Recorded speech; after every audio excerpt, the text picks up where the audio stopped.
So, hello and welcome back yet again. We are almost done with the Protector of the Small series, which is always bittersweet. We do still have a giant fight on our hands, though, as Kel and her troops have made it to the village that is right outside of the castle, holding all of Kel's children from Haven. And the villagers, she wasn't quite certain about them, at least in the beginning, and was thinking that they were going to attack her, but she finds out that they have a seer, a child who comes out and pronounces her the protector of the small and lets her know that her coming has been prophesized, although she only has about a 50-50 chance, according to this seer, of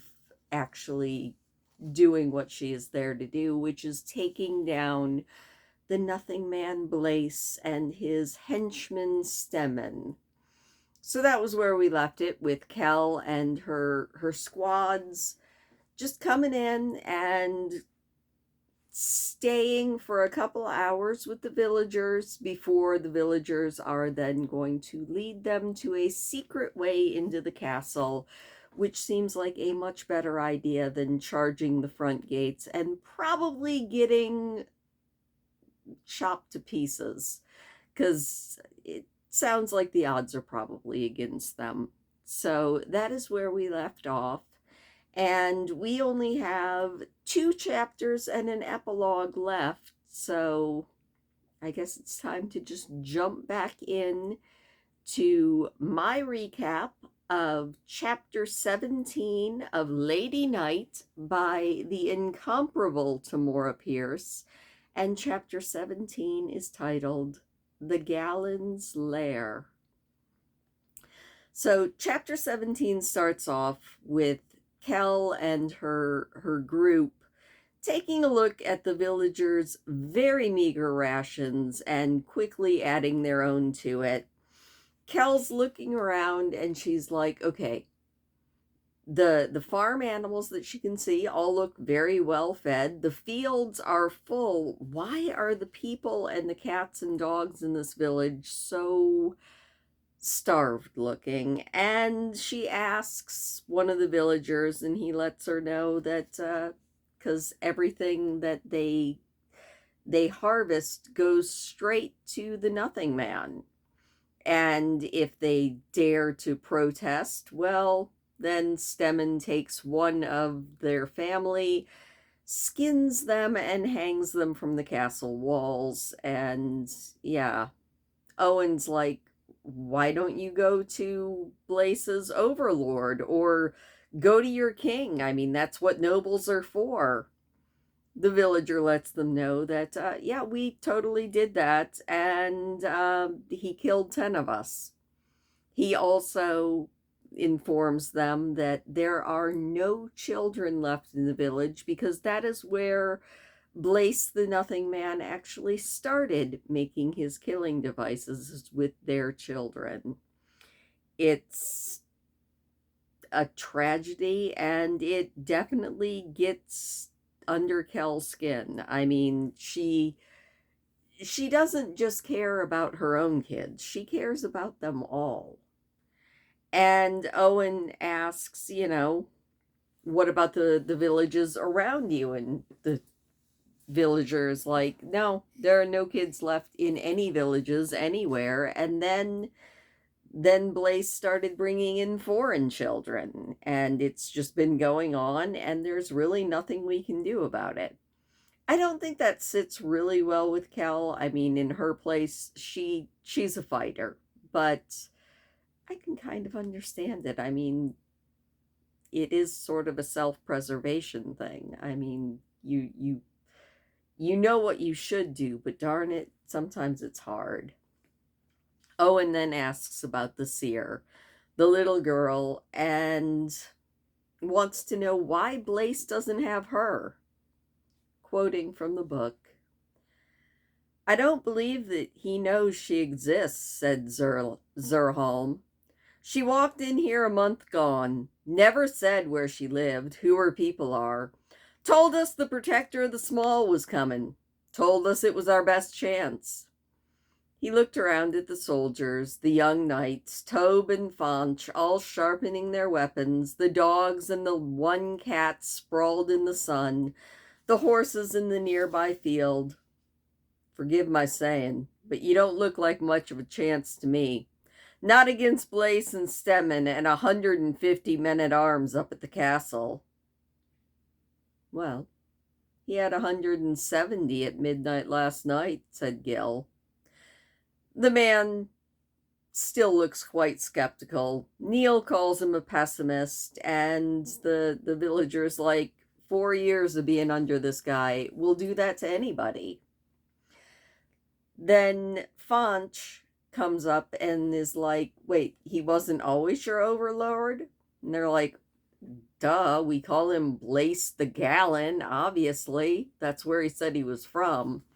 And explains that this actually used to be King Magur's province. And young Magur went off to foreign lands to be a paid fighter, came back, took his family off of the land, and they were happy because they had no overlord. Then Magur gave the castle and all the lands to the Nothing Man, and terrible. Kell, taking her nobility seriously and taking her role as a knight very seriously, Kell's gut twisted. Instead of caring for his people, Rathhusk had given them to a monster who had murdered their future. Did it bother him that those who should be his first concern were now preyed upon by his successor, or were the killing devices so important he didn't even care? And that definitely shows Kell's character. Like, she does take her being a noble very seriously. She might come from common stock, but she believes that her job as a noble and a knight is to care for the people under her. Obviously, a lot of the nobility in Tortle in general, but in real life too, didn't seem to take that very seriously, but I like Kell because she does. After that, they eat a little bit, and all of the villagers come and help Kell construct a map until she has a very, very detailed and complete map of this castle that they need to attack. By the villagers' counts, there were about 146 to 150 men inside the walls, and Kell's got maybe 30, so they are definitely outnumbered, and they need a really good plan. Kell decides that they are going to take them by surprise because the villagers also let them know that all of the servants in the castle and most of the soldiers, like the soldiers aren't locked into their room, but as soon as the Nothing Man and his elite guards are done for the evening and heading up to their own twisted pleasures, all of the servants are locked into their rooms. So that will give them a chance. Kell also finds out that most of the soldiers, they might not totally approve of what Blaise is doing. They're being paid. It's their job. They're going along with it, but maybe they don't like it because they tend to go into their barracks, and they also don't come out unless they have guard duty. Kell maps out a good plan and tells everybody to rest. She doesn't follow her own advice and goes out to just, get some air, get herself mentally ready for the fight. She hears footsteps, and Neil and Dom have followed her out.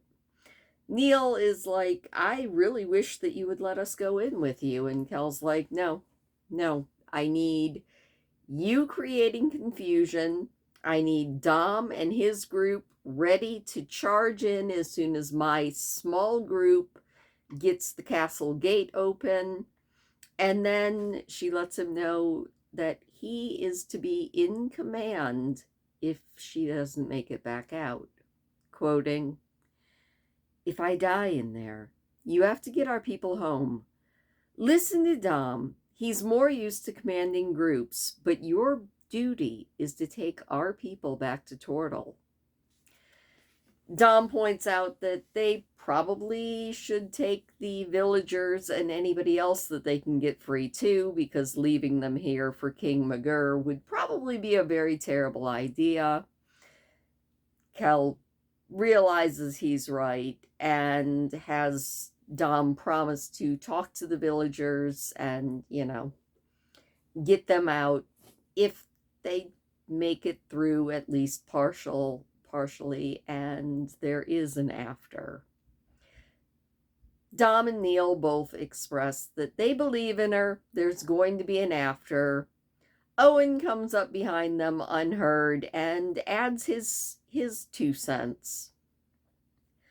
"Me too," said Owen. None of them had heard him come up. "It'll be jolly, Kel. An evil mage destroyed, a chance to take a bite out of Stemmen and his men.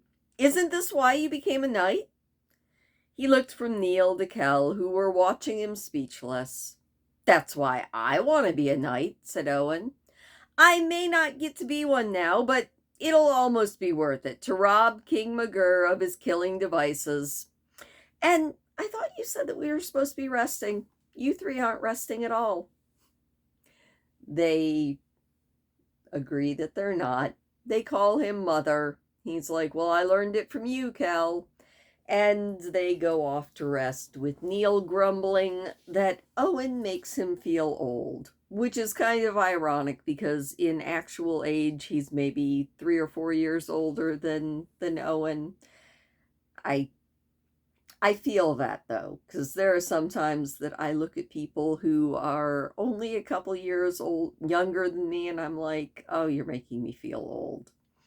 Then again, there are times that I look at people only a few years younger than me, and I'm like, dang, you seem old.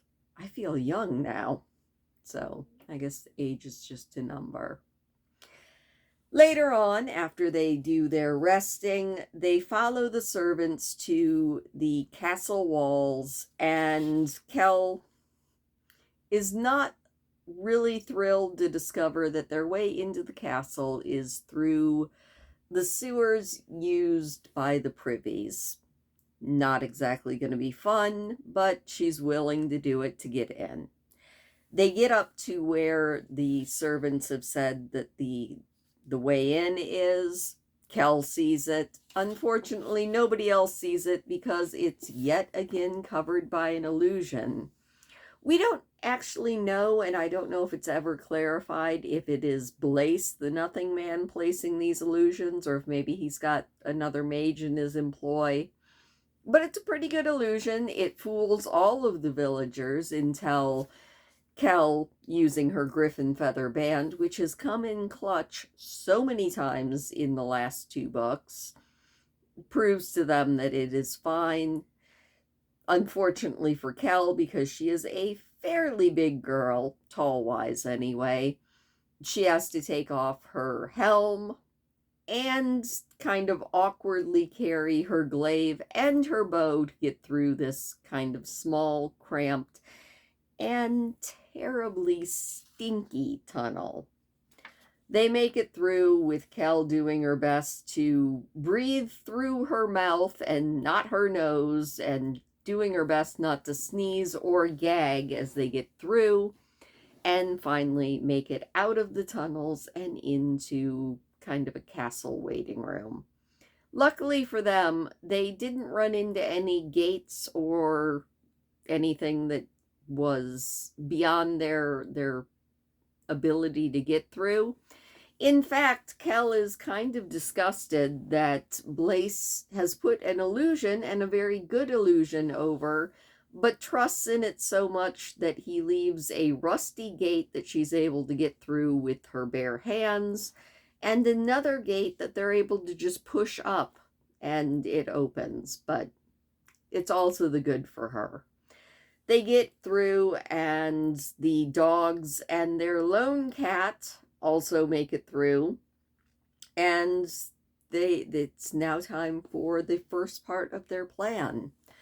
The cats, or the cat and the dogs, all start scouting, which is really, really good.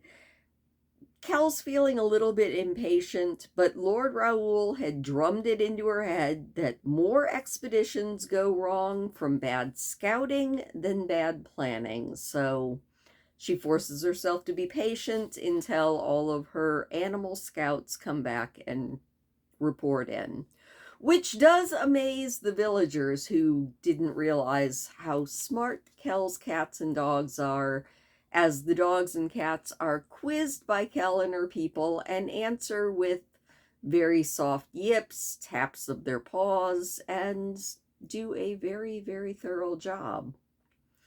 Kel again fights back the urge to just go charging up after the Nothing Man and just try to kill him, but she definitely knows that she can't do that, not without alerting the entire castle, and it would be terrible. Kel is very impatient as she sends her convict squad up. Their plan is to infiltrate. They've braced off the barracks doors with tables and things, and they go through and they pick the locks using one of Kel's convicts to release all of the castle's servants, most of whom actually volunteer to stay and arm up and fight with Kel. It wasn't something that she was counting on, but most of them she is welcoming as another fighter. The convict squad and a couple of the servants go up the stairs. Their plan is to take out the lone guard that is on the rooms that the children are in and get the kids out.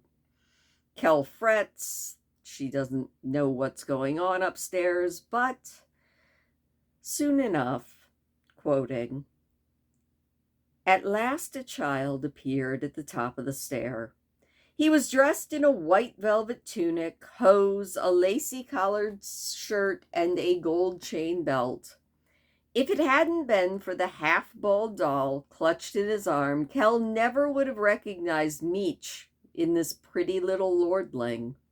He saw her and raced down the steps to hug her fiercely around her armored waist.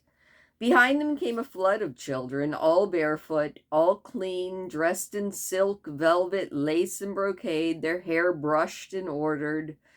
They trotted as quickly and quietly as Meech had, though a few were weeping silently. Kel saw the glitter of tears in the faint torchlight. Meech wasn't the only one to seize her in a frantic hug. Kel kissed the heads of any that she could reach and traded hand clasps with the rest. Right behind the children who could walk were the convict soldiers carrying the infants. Neil had made up little drops so that the infants would stay asleep and not give away the game. And Kel waves to all of the remaining servants and the convicts and the children and makes sure that they get out. She gets a little bit of pushback from that, mostly from her her refugee kids that she had been training with the spear. She does let Guido and Luisa, the two that were the best with the spear, stay with her, and Tobe. So with that, it is now time to try to open up the gates so that Dom and his squad can come in. The plan is to kind of make sure that the soldiers in the barracks come out at them, but in a way that they are able to pick them off. And it kind of sort of works. I mean, it's a tough fight. Kel looks over at the men who are on the gate, knowing that as soon as she gives them the signal to open the gate, it's probably going to make enough noise to alert the soldiers. She gets all of her people in position, gives the signal, and Kel looked at the men at the gate. They had their hands on the winches that would raise the portcullis. Once it was up, they could admit the rest of their friends. Kel raised her arm and let it drop. The men put their backs into the winches, straining to raise the heavy portcullis. The thing made a crunching noise that Kel would have sworn was audible in chorus, but long moments passed in silence before she heard the pounding of feet from the barracks. That happens, and now it's a fight. It is one heck of a fight. Kel's got archers. They're taking out the men who are coming out of the barracks. And during all of the mess and the fuss, they do get the gate open, which means that now Dom, Neil, and the rest of the squad who are mounted, and even better, Peach Blossom, who is as good as at least 3 soldiers, all make it in, join the fight. It's a close fight, but not as close as it could have been if they had just charged through. Things are starting to look like it's going Kel's way when Louisa screamed. Tobe had been shot, an arrow in his side. Kel leaped to fend off the men who converged on the girls and Tobe. Jump and the gray and orange cat, Dom and Neil's horses all followed. Within moments, the youngest fighters' attackers were all dead, and Kel brought Tobe over to Neil himself. It was almost over. A few soldiers fought to reach the gate, but they wouldn't make it. Kel could see that. What she didn't see was Stedman, but she knew where to find him. "Neil," she said. He looked up as he held a green glowing hand over a gash in Gil's chest. "I'm going after Blaise. If I'm not out when you've secured this place, take our people home." He nodded. Tobe tells Kel that he knows that she's going to do it. Kel, choking back tears, tells Tobe to just try to stay alive. And off she goes. Now, she does have Jump, about 5 of the other dogs, and the cat all along with her. Again, the dogs and the cat preceded her up the stairs. She did expect to find Stedman here, guarding his master's workroom. Stedman was Blaise's dog. He would guard the mage and leave the men who looked to him for leadership to die. Jump yelped and leapt aside as an axe blade cut the air where he had been. Sparks flew when the blade hit hard stone steps, and Kel instantly lunged up the stair as Stedman recovered. She kept low, her glaive held over her head like a shield. When the axe came down again, she parried it with the teak staff of her weapon, wincing as the axe cut chips from the wood. She parried a second lunge and made it to level flooring. Stedman swung his axe sidelong, chopping at her armored waist. Kel knocked the heavy blade aside and slammed the iron-shod foot of her staff into the man's ribs. They circled, eyes intent on each other. Kel reflects that it's not very often that she has to look up to a man, but Stedman was actually a head taller than her and very, very strong. She knows that it's going to be a very close fight. They parry back and forth, and Kel, trying to get her bearings after he manages to get through her armor and cut her in her shoulder, engages him in a little bit of talk. She wants to know his rationale, why he's doing this. "I just want to know," she said as they circled each other. "Why do you do this? You bring the children, you know what he does. Why?" Stedman raised his eyebrows, as if he were shocked by the question. "He pays me well." "That's it?" Kel said. "Just money? Are you mad?" "Isn't that just like a noble?" said the man. "Only you rich folk think money don't mean nothing. Listen, these commoner brats die all the time. Famine, disease, war, something gets 'em." He feinted at Kel, who dodged and feinted back. He blocked, still talking. At least Blaze's way. They get a bit of fun and a decent meal before they go, and we have the king's gratitude. It's a terrible rationale, and Kel, it kind of renews her need to get through and put a stop to this. They're fighting. It's getting closer and closer. Kel is losing blood from where he tagged her in the shoulder when Jump, the dogs, and the cat all join the fray. The cat jumps on the man's head and starts digging in with 3 sets of claws while her other set is swiping at his eyeballs. He's dancing around, but he does manage to keep one hand on his axe and keep it between Kel and him.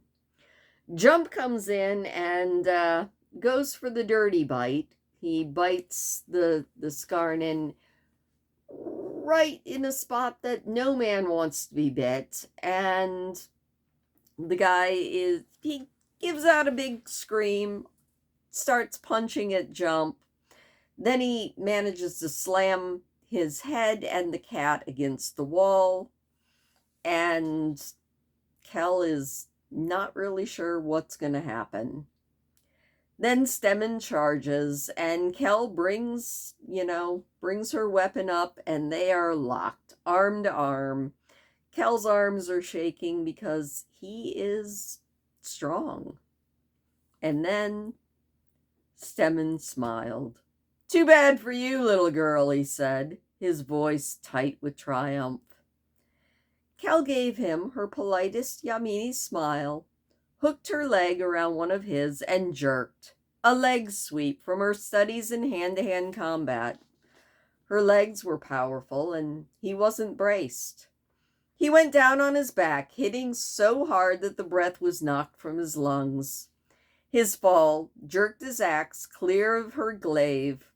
Kel didn't wait for an invitation. She brought the iron-shod butt of her glaive down with all of her strength, striking him right between the eyes and breaking through his skull. That probably finished him, but just to be sure, she cut his throat.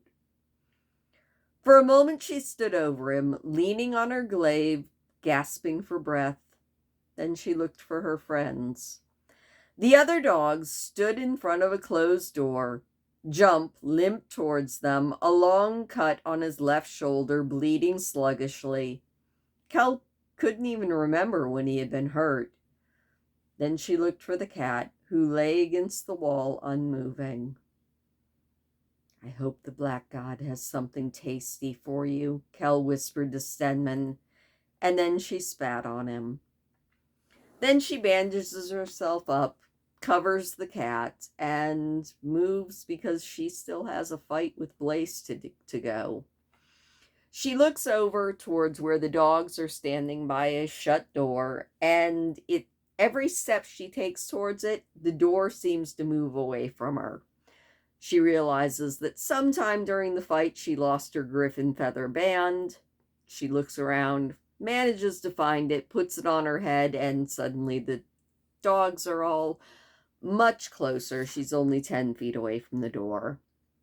She's feeling a little bit of blood loss because the shoulder wound that she got is bleeding a little bit more than she thought it was. And the chapter ends with her going back, getting the key to the door, which turns out to be locked, off of the dead Stemmen's body.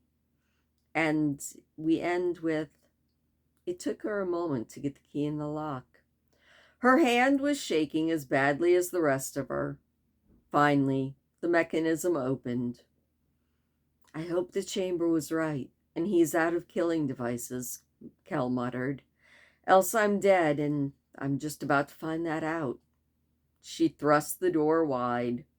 The dogs streamed in ahead of her as Kel walked straight into her nightmare. And that, yes, cliffhanger, is where the chapter ends. So she was able to secure the castle. I mean, we have to count the wins here.